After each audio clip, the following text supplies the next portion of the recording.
Hello, everyone, and welcome to today's show, Beautifully Bruised and the CPS Show. I'm so glad you tuned in today because I definitely have a story for you that I think is something that would be worth your while in listening to and hopefully able to help you to be prepared dealing with CPS. Without further ado, I do have the guest that's here today by the name of Lynetta Bradley. Hi. Hi.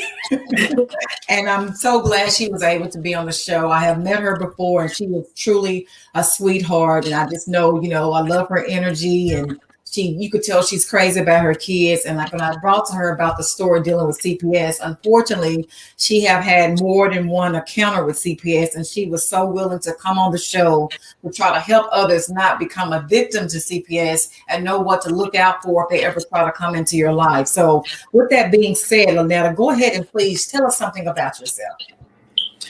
Well, I am 22 and I am a mom of two, an 8-year-old and a 5-year-old. And yeah, I'm in school and that's about it. I'm going to get my GED.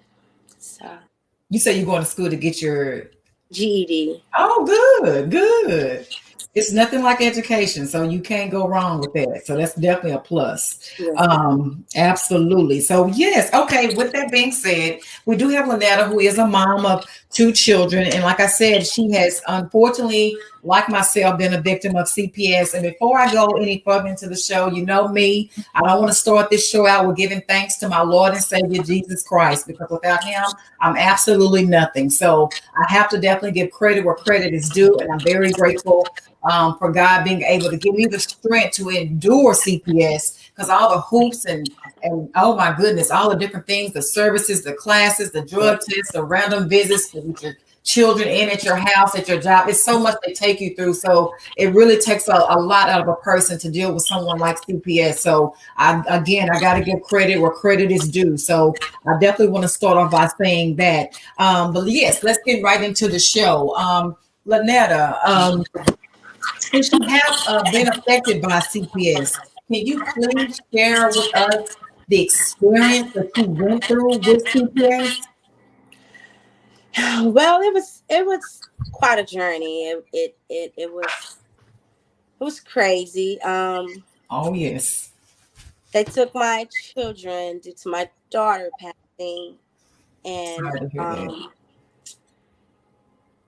I don't know what they were thinking, but they were thinking something weird. They came.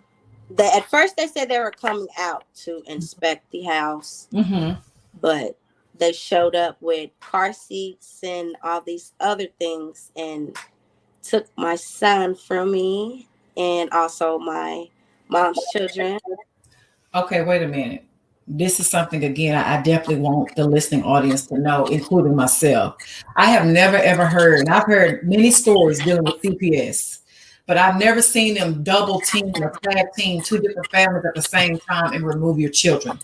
So you're telling me not only did they, would you say they came as if they were doing, sound like, was it pretty much like a wellness check or something they Yes, just was, yes.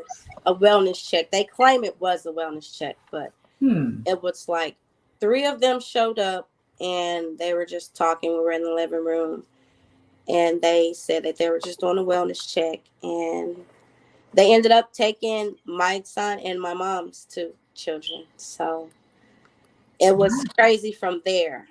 And we had to go through the courts, do supervised visits, right. um, Wow. a bunch of parenting classes, a bunch of different things that they wanted us to do.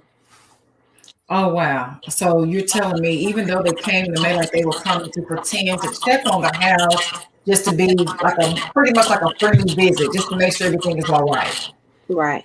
They told you that to get you to let them in, but once they got there, they actually ended up removing your child as well as your mother kids. Yes. Yes. Okay. And with that being, oh, go ahead. You have something to say, please. You can Okay. continue. I'm sorry.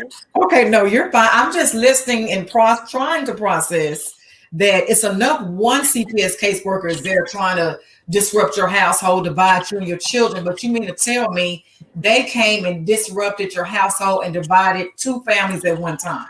Yes. My mom was devastated. She didn't know what to do. So, as me being my age at that time, they had to go through my mom. And how So, old were you at that time?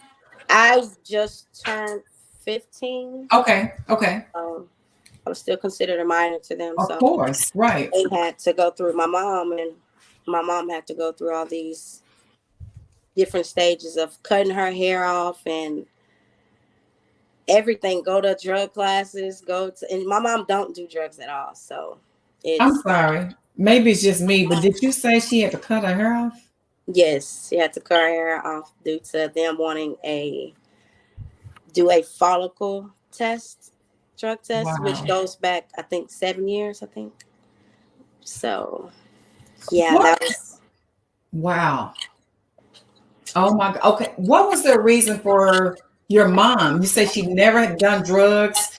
Never, what was the reason for the removing the kids I'm from your mom? guessing it was because I was staying with her at that time, but Mm, she didn't have anything to do with the case. But I'm guessing since I stayed with her, they involved her into the issue.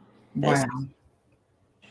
Wow. and yeah, my second one was very crazy.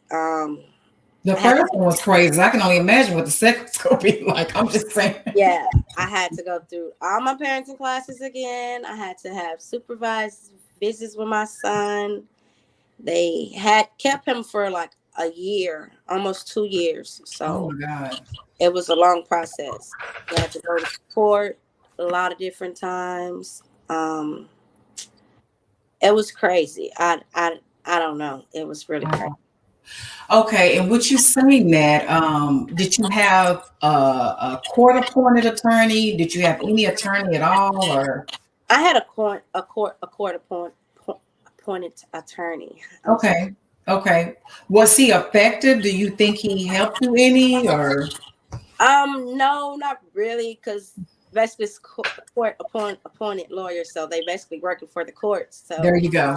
Yes, that I part. wish I would have had hired an attorney for myself, so I wouldn't have to go Right, through all the different experiences that I had to go through. exactly. That's so true. And I want to say, with that being said, I urge anyone to get an attorney. If you can't, like I say, we on the attorney Vince platform today.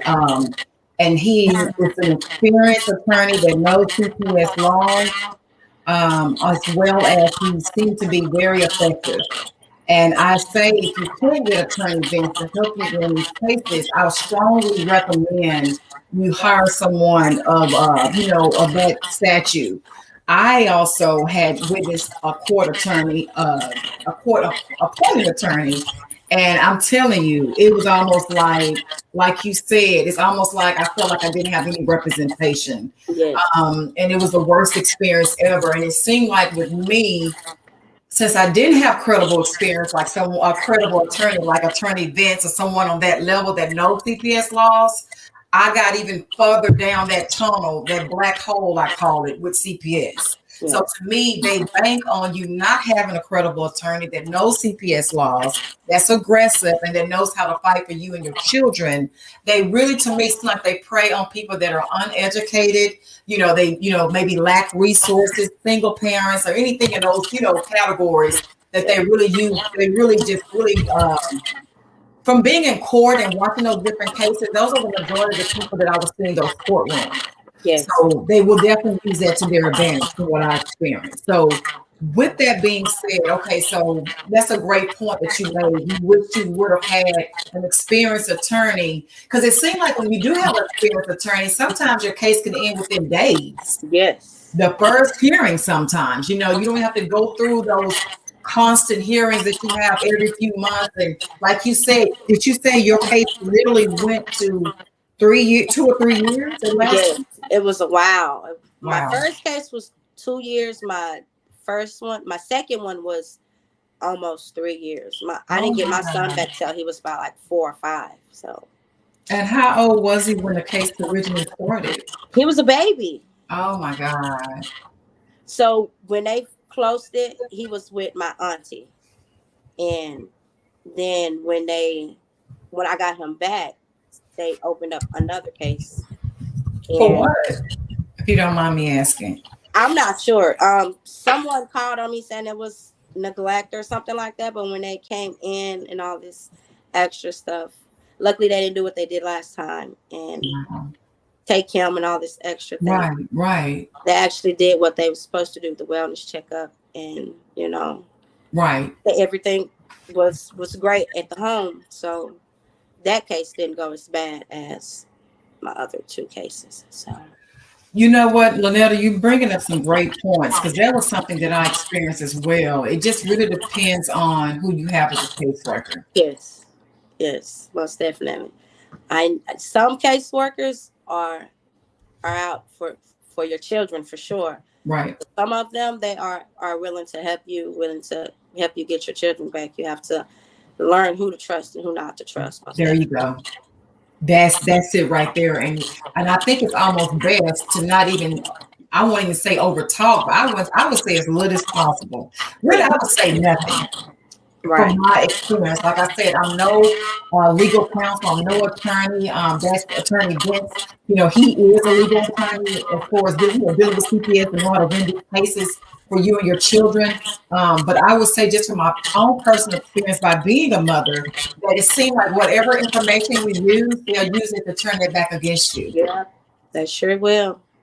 Most definitely will. So you have to watch what you say, watch what you do, watch everything that Yes, around them. Yeah, most definitely. absolutely. And it can be some of the most simplest conversations that you can have. You just really probably thinking, okay, you're probably nervous, you've never been through something like this and not knowing what to expect. And you just being friendly, just trying to conversate, Yeah. but not knowing all along that Everything's gonna be turned right against you. Most definitely.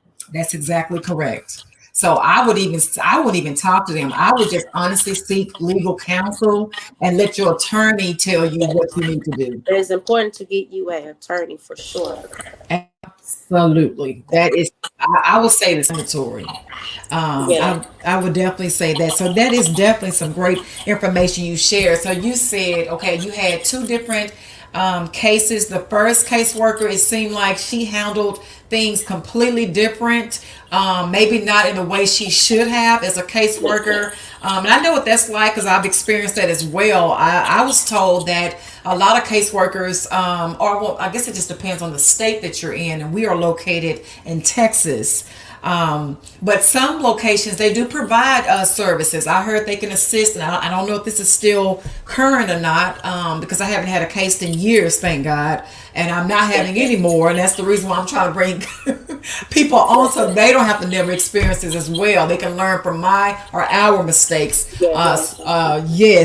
So with that being said, but I just know I had she was a caseworker that I had on the show previously, and she had eventually, retired with being the intaker. She's a supervisor intaker. Like when you go on your visits with your kids, she would be the one to document what happens on the visits and things of that sort. And she shared with me, that your caseworker, they do provide services because they're taking you through so much when you're dealing with an open active CPS case. They have you taking all these drug tests, random tests. They have you going to all these services and all these classes that you shared that they had you to take as well. You have to do psychological evaluations that may be on the other side of town. So they have you, then you go into all these different court hearings, So it's a whirlwind of so many different things that you have to do, and you might not be able to work or work as much as you once were before CPS entered into your life. And you might not be able to afford to pay, things like daycare bills, which can be very expensive. So thankfully, by the grace of God, she had a great heart, and she said, they will help you pay for daycare services. They will even help you pay for your rent.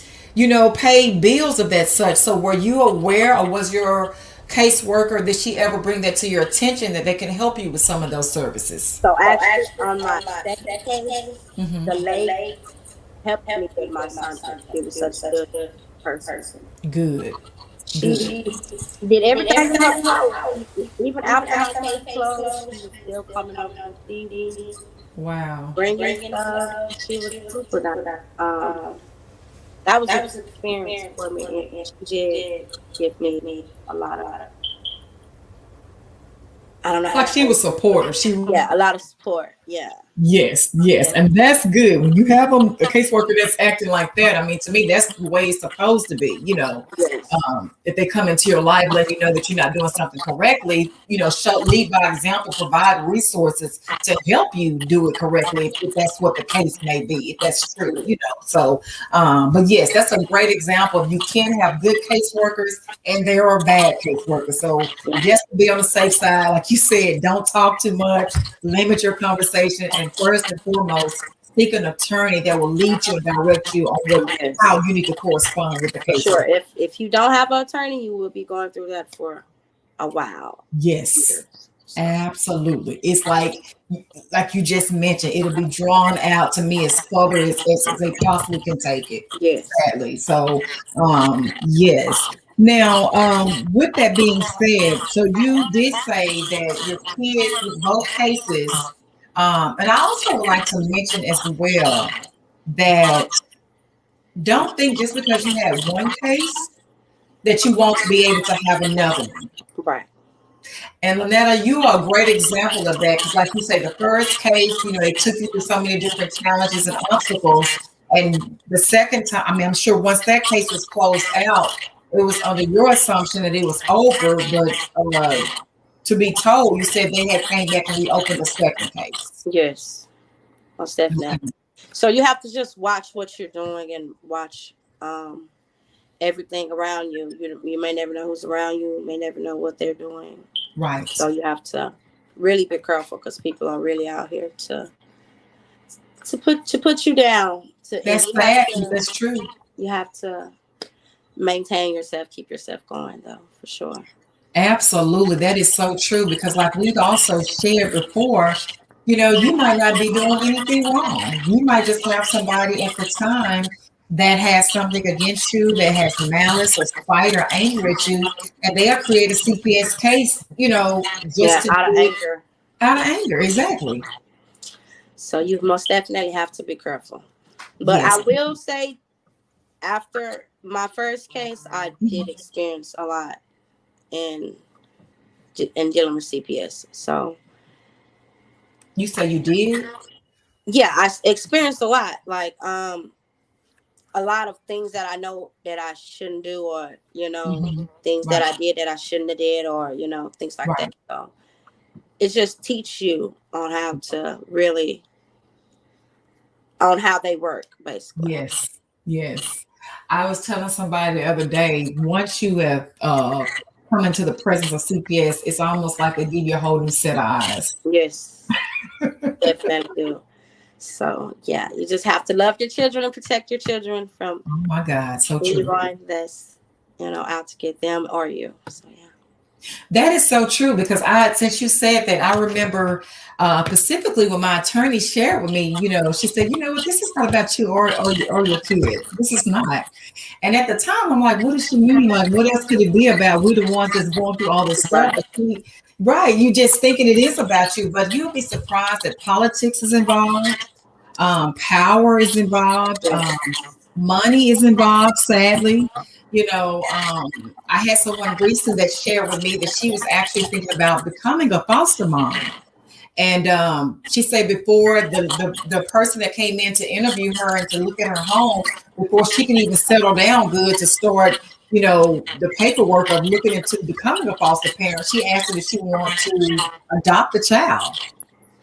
Yeah. And I'm like, you haven't even met the child yet. You don't know anything about this child. And that was one of the first questions she said that they asked her was, do you want to adopt a child who she haven't even met yet? Yeah. It's money involved in that. Yes, it is. And like you said, that's why it's so important to love your children, to be careful with your children when you're taking your children to your doctor's appointments, making sure that, everything is up to par, because a lot of times these children, from what I've been hearing, is that that's where the CPS investigation cases get started. They're created at in hospitals, Yeah. the doctor's offices, at the schools, at the daycares, like you just shared. And I've also witnessed, if you have an ex or someone Yeah, family. I'm just gonna say through family members, through everybody, you have to just be careful. You just have to be really careful. Absolutely. You have to be really careful. You can't put too much trust in anybody, to be honest, No. because you just never know, what someone's true intentions might be. So, yes, that is a great point that you mentioned. Now, I also want to ask you, did your children share or show anything that they experience? And a reason why I want to say that is because, like I said, the foster parent, the lady who I know personally, and she said she was just surprised that right out the gate they just asked her, "Do you want to adopt a child?" Before she even met the child. So, with that being said, I think it's a very interesting point that you mentioned that I don't know if it was the first CPS case or the second CPS case, but you shared that when your child was placed with a foster family, for some reason, even though the child was a boy, but it seemed like they dressed him as. Can you explain more about That was my first case, that? which is no, I'm sorry, my second case is when they came and took my mom's kids and my son. They were placed with these people, and my son, he was like 3, and my brother, he was like 7, so he was, conscious of things that was happening. So Right. he was telling me that they was dressing him up as a girl, even though he was a boy. So that was one of my problems with who he was placed with, but Wow. I didn't know how to handle that or how to Right. speak on it because I didn't want them to come against me on some other problems, just to Correct. make up Right. anything. So Right, that's true, because you don't want them to, just because and it's sad to be that way, but they take you through so much. Gosh, like it's draining. You don't know what to expect. It can be scary, even if you don't have legal representation and you're doing it on your own. Even if you have legal representation, sometimes you feel uncertain about everything that they're doing to you, so you don't really want to speak out. yeah. So you don't know how far they're willing to go. So you have to just keep it at Tread a lightly. level. Yeah, definitely. You do. You have to tread lightly because you don't want anything to be, like you say, almost blackmailed or used as intimidation, Yeah, against you regarding your case. And like we just mentioned, and I'm sure many have experienced, that all caseworkers, unfortunately, are not working out of integrity. And with that being said, you don't want to take a chance on your children getting further down in the system just because you're speaking out. I mean, it's not, and let me just rephrase that, because I honestly think and believe if there's something that you do know that it is something that's taking place that's not being done correctly. I must share that I did have a caseworker that has been on. She's actually worked in different departments with CPS, and she shared that it's normally good to go to a supervisor. Even if you don't feel safe or comfortable speaking with your caseworker, you can normally speak to their supervisor. But again, I do understand that it's still right. like, yes, like, because nine Because times out. she's her supervisor, so you have to be, they work on the same, so you just have to be careful with everything, literally everything you do.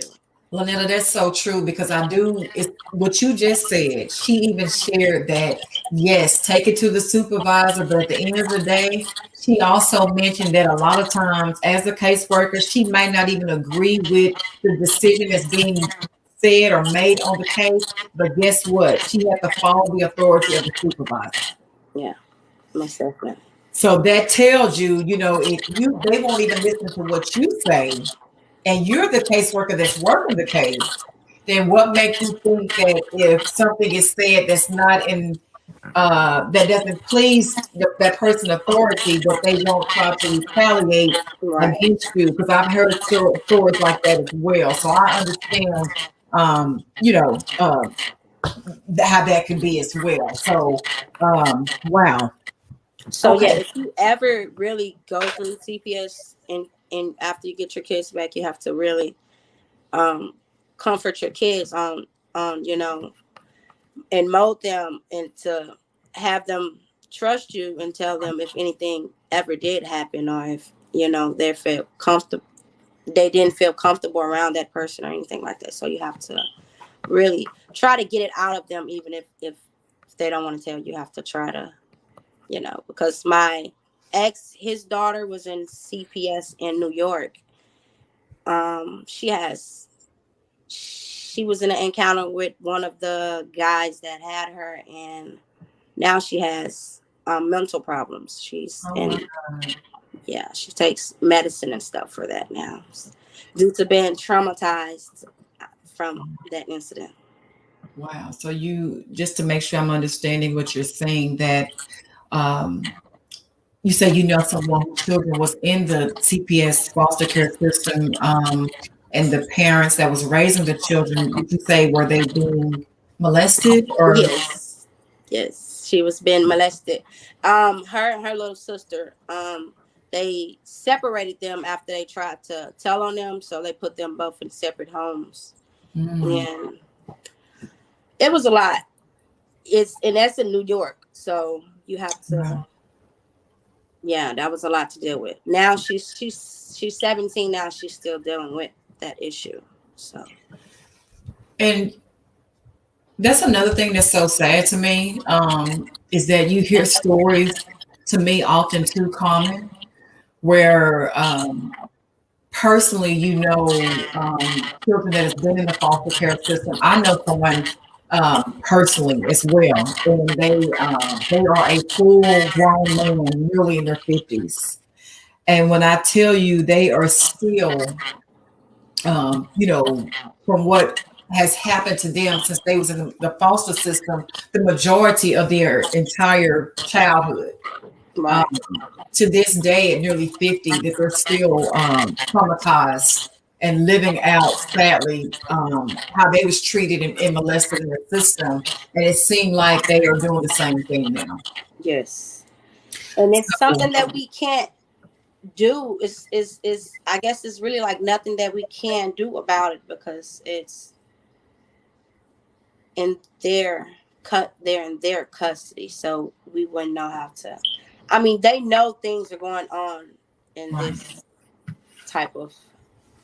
A lot of cases have been going on Oh, with, yeah. you know. So I'm not sure on how they're going to handle it, or is it going? I don't know. I'm pretty sure it's Right. going to continue on how the system has it. So Well, that again is the reason why I wanted to come on and share my story and bring on people like yourself, Lynetta, and many other people, because I do believe that I do believe transparency transforms. I truly do. I think if enough people come together and really stand up against CPS and doing things that does not have integrity, that if you know somebody that is doing things and not saying anything, to me, you're just as much to blame. yes, Especially if you witness children that are being mistreated or molested or anything of that terrible situation, that is your job to speak up to help these children. And I'm praying that hopefully, if enough voices are being shared and there's enough stories are being told of these awful stories, horrible stories, that maybe hopefully one day some laws will be implemented to change some of these laws where CPS will no longer be able to do, or not just CPS as well as the foster families, they'll be held accountable for their wrong actions. So they'll think twice or go, or be incarcerated, or whatever it takes to stop this madness from continuing, these children being molested, being raped, and all these other horrible stories that I'm hearing that these foster parents and CPS has been getting away with for far too long. most So, definitely. yeah, so I just think That's a lifetime traumatizing experience for people. Most definitely. absolutely, like I said, the person I personally know, that's nearly 50 years old, still are living through, it's like a vicious cycle. Yeah. How they were molested during the system of being in the foster care back in high school, back long time ago, 18, 19, 20, Yeah. nearly in their 50s. They, like you said, it's a life going up. It doesn't just go away. No. I mean, it's actually, to me, to a certain extent, it's ruining life. Yep, it is, most definitely. They You can't know, have a normal life after experiencing those type of situations. and that is so true. You know, you'll be surprised how that will fall down into them being a parent to their kids, you know, in their relationships. You know, it's a domino effect. You know, it is 360. Like it doesn't, you know, like I'm glad you mentioned it. It affects literally their life, Yes, most definitely. their children's lives. So, oh It my affects God, everything around them. Affects, and that's it's not good. It makes me upset that they really have to, you know, go through that, at especially while they're young. right, They don't know no better, right. So for that person to do anything like that, they that is cruel. It's very cruel. Very, it's a horror story. It's a disaster. It's traumatizing, like you said. And I think another thing what's so terrible about it, the stories I'm hearing, a lot of these bad foster parents. I'm not saying all foster parents are bad. There are some good foster parents, but they are also, let's be honest, some bad ones as well. And Mm. I just do not see how they're being held accountable for ruining these lives. That's why I'm saying something has to be done. They have to be held accountable for these children didn't ask to be in their lives. These Yes, children didn't ask to be adopted. You know, they had no choice but to only some be were in their wrongly taken out of their home, so yes. you have to be careful on how you treat people because it affects people.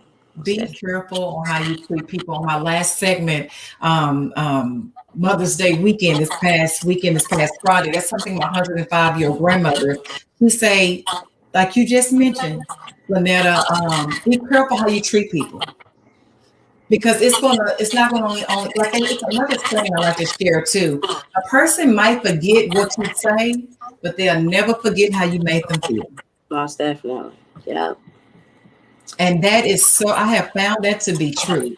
Yeah. So and I know we're getting ready to wrap up the segment, but you are sharing so much to me important information that I do believe whoever's listening in, you know, whether you are personally going through CPS, a CPS case right now, if you know someone, this is definitely a story I think you want to, you know, share with others so they can be aware. Lynetta says she have dealt with two different cases at two different times, and by the grace and mercy of God, her children were all returned back safely home to her, and she's just sharing some of the experiences that she had to go through. So hopefully, we can learn and not have to be, you know, go through what she went through at the time, and to, you know, just to keep you and your children from having to go into CPS system. And with that said, Lynetta, I just have to go back on the part where you say your son that had to go live with his was forced to go live with his foster family, and even though the foster family knew he was a little boy, but they was dressing him as a little girl. Yes, there was even paint. They took it so far to even paint his nails pink. So it was crazy. It was crazy. It was really crazy. And I even have like a collage of pictures that they had when they were little, and it I have the pictures and stuff. But Oh my God, yeah, it was crazy. It this was is really the first I've heard something like this. yeah. This is the first. So, with you saying that once your child was returned home, how old was your child at the time when they were doing this, dressing the child as a little girl when he was a little boy? He was 2 turning 3, Wow, and my brother was 6 turning 7. So wow. And at that age, children are so impressionable. yeah, and my little brother, he encountered a lot of stuff through CPS. He really went through a lot. I don't like that for him, but Right, right. he's 12 now, so Mhm. he's good. Praise He's God. yeah. Praise God. So I'm glad. Okay, so with what you just mentioned, other than what you said, they dressing children up in different clothing and doing something as if they're a different sex. Which he was a little boy. The foster parents was painting a little boy's nails and dressing him up in little girl's clothing. Okay. Are you allowed, when you are heard that this is happening, are you allowed to say anything, or is it kind of like what you said? You're kind of Well, scared to I say was something? scared because he was still in their custody at that time. So Oh, when they did, I didn't hear about it until they did finally come back home into our custody.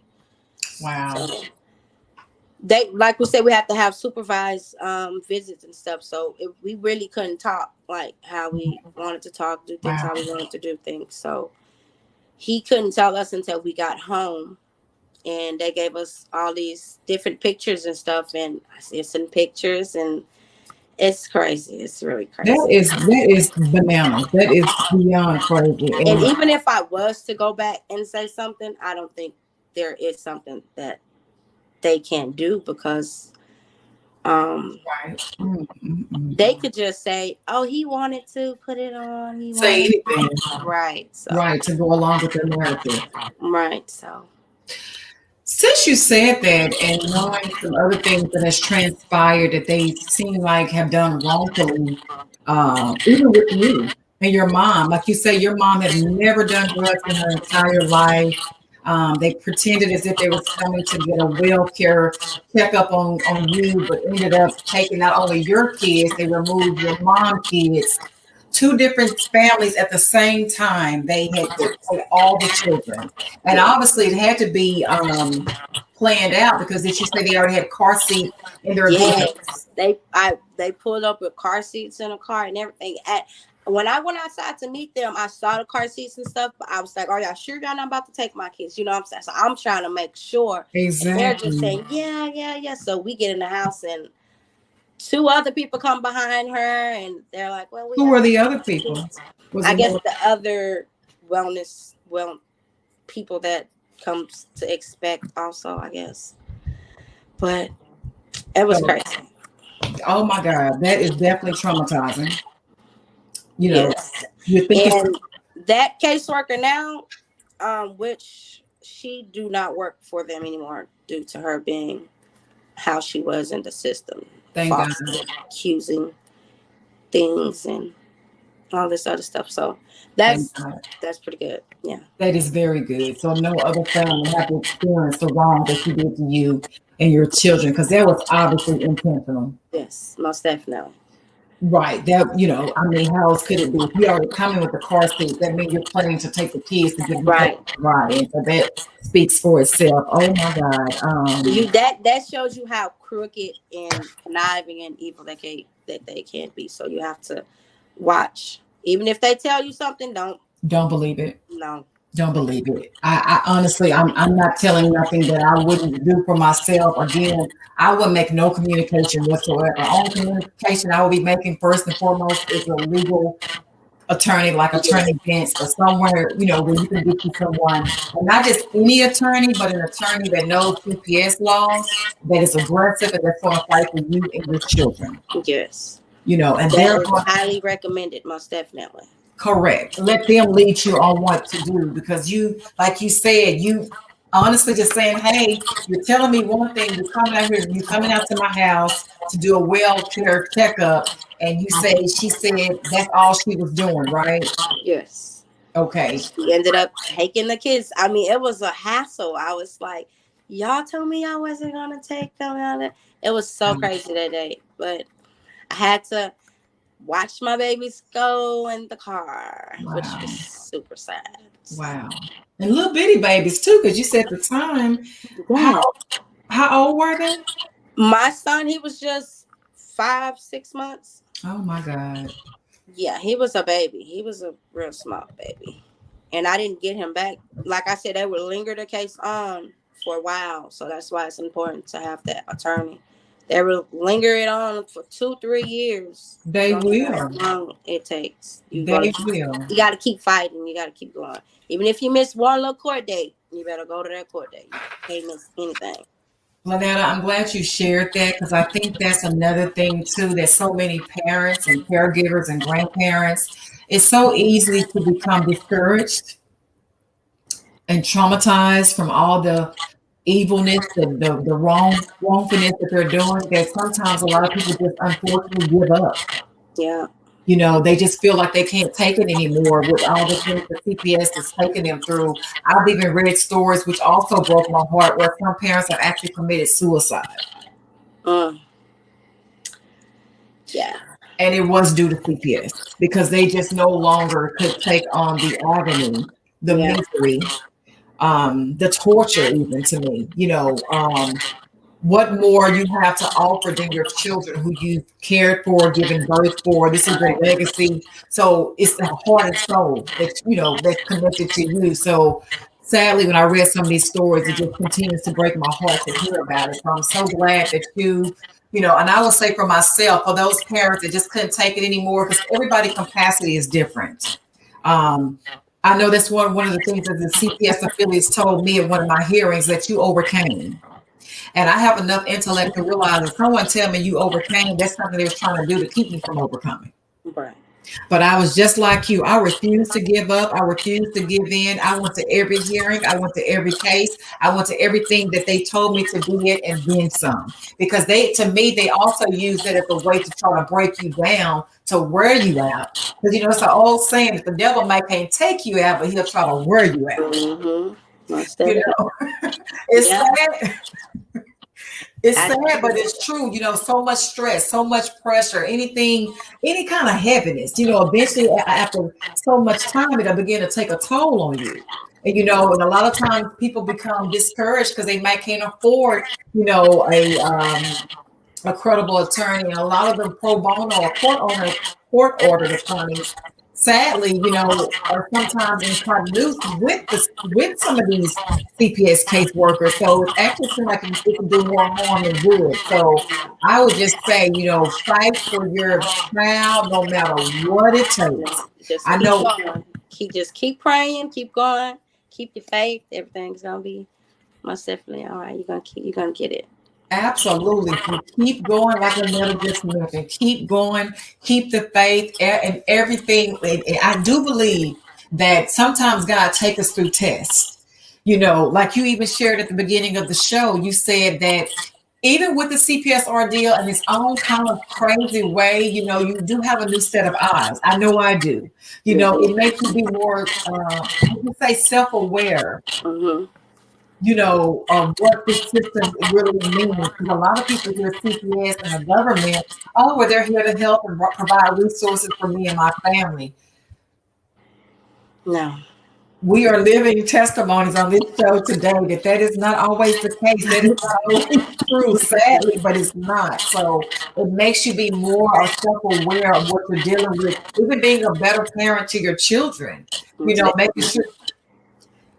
Absolutely, just making sure everything is in place with them as well. So I'm so glad you said that. And as I'm getting ready to wrap up the show, I must ask you that from all that you've been through, have you ever thought about, because a lot of cases, parents have taken their cases on legal when they know when they were dealing with their CPS cases that they was wrongfully done. They were wrongfully treated. They rights were not protected or upheld or were broken, however you want to word it. And they actually won. I don't know if it's considered a civil lawsuit. You have to be attorney bench to share that information, but they were able to get, that's what the word I'm looking for.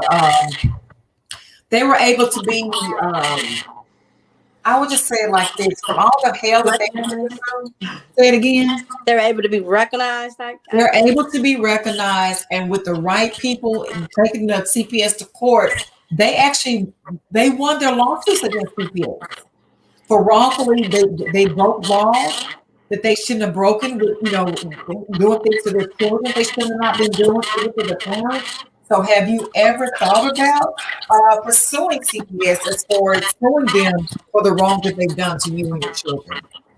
Well, no, and I just thank God for even putting me through that experience because it really made me grow.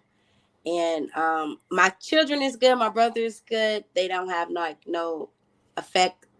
It don't have any effect on them. Thank God. So I just thank God that all that is over with, and I don't have to do any of that anymore. And hopefully they get what they deserve, most definitely. But Right. I won't take it that far And that's unless it was something mentally wrong with my kids or my brother. Then I right. would most definitely will. But And that's a very wise decision, Lynetta, because like you said, by the grace and mercy of God, none of your children have had any type of psychological effect, sound like, from all the stuff they've been through. And the word I was looking for earlier was violated.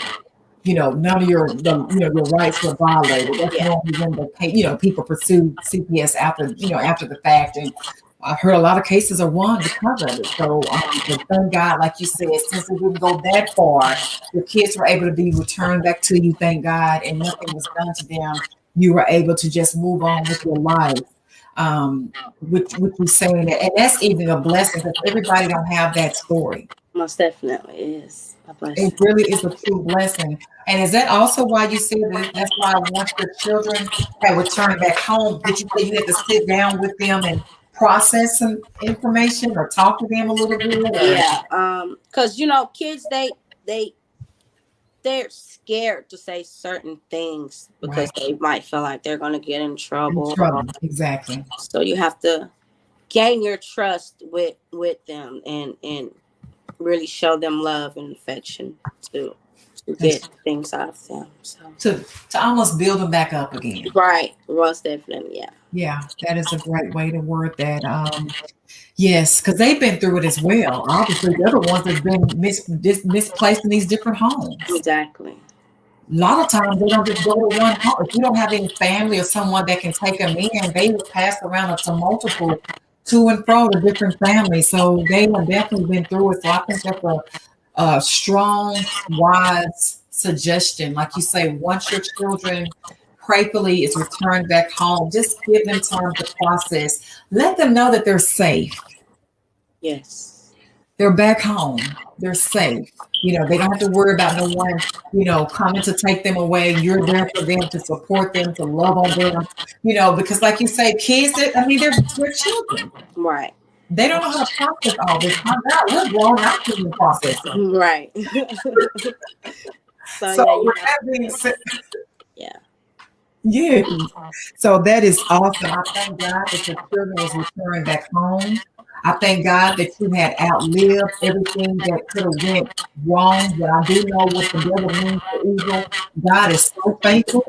Yes. He's so faithful. He will turn it around for the good. And you are definitely a testimony of that.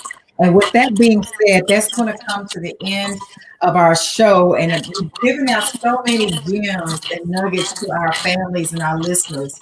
Only the very last question I would like to ask you for today, other than what you've already shared, is there anything else that you would like to share with families that maybe just got that CPS call or got that text message or just saying, hey, we received a phone call for whatever reason, we're going to be interviewing you or opening up an investigation for you and your children. It'll take you back to that time. What was it like when you got that phone call or that person told you that, hey, CPS saying they want to come over to the house, or you find out that they're at your child's school or daycare? Is there any other great advice that you would like to share to encourage that parent, that grandparent, that caregiver, whomever it might be that's right now currently dealing with CPS? Well, the best advice that I can give you at my age, 22, is to just keep your faith and keep going. Don't let it tear you down. Because you're gonna get through it, and just be modest on certain things that they asked or do, and just do everything that they're telling you to do, and it's gonna end. They can't linger it on forever, even though it may Well, take 2 to 3 years. It's gonna come to an end. that's right. They do have, I think it's just so scary going through it. It almost feel like, is this ever going to end? Yes, Right. so you just have to just keep going. Hopefully, if you do have that case, you have a good caseworker, somebody who's willing to help you, and hopefully you have all that support that you need to Right. Absolutely. Absolutely. That definitely helps a lot if you have a caseworker that really wants you to be reunified back with your children again. Our actions or his action shows that it definitely makes a world of difference. So again, I just thank God that you were able to overcome CPS and you were able to get your children back. Not only did you survive, but you're thriving now. Beautiful. I've seen your little boy. The Yes. little boy, so handsome, and you tell you love his mom. I know you love your children, and I'm so serious. You are a success story. So thank God that you made it out. Thank God that you're willing to come on to help other families come along and make it out as well. So again, thank you for doing the show today. I appreciate Thank you. you for having me, and I hope that whoever's going through it will most definitely get through it, because you will. That's right. Tough times don't last always, but tough people do. Most definitely. God put his strongest soldier through a lot. Oh, that's right. That's so true. That's so true. Yes. He's not going to put you through no more than he's willing to take you out of. Most definitely. So again, that is so awesome, awesome, awesome. Thank you for that encouragement to let parents know that just like you're sitting here today, you made it out of CPS, that they can be the same way. So I love that. I do. So thank you, Lynetta Bradley, for being on the show today, and you enjoy the rest of your day. You too. Thank you for having me. Okay, that is going to wrap up our show today. I definitely hope that it encourages you to keep going, to not give up, to keep fighting for your children because they are definitely worth it, that you already know. Lynette is a great example to show you what it's like dealing with two separate CPS cases. And by the grace and mercy of God, since she didn't quit, she didn't give up, she kept doing everything that they asked her to do. And now her children are back home with her. And I am praying that will also be your story as well. So again, thank you for watching our show today, Beautifully Bruised in the CPS show. I am your host, Latrika Jones, and please enjoy the rest of your day.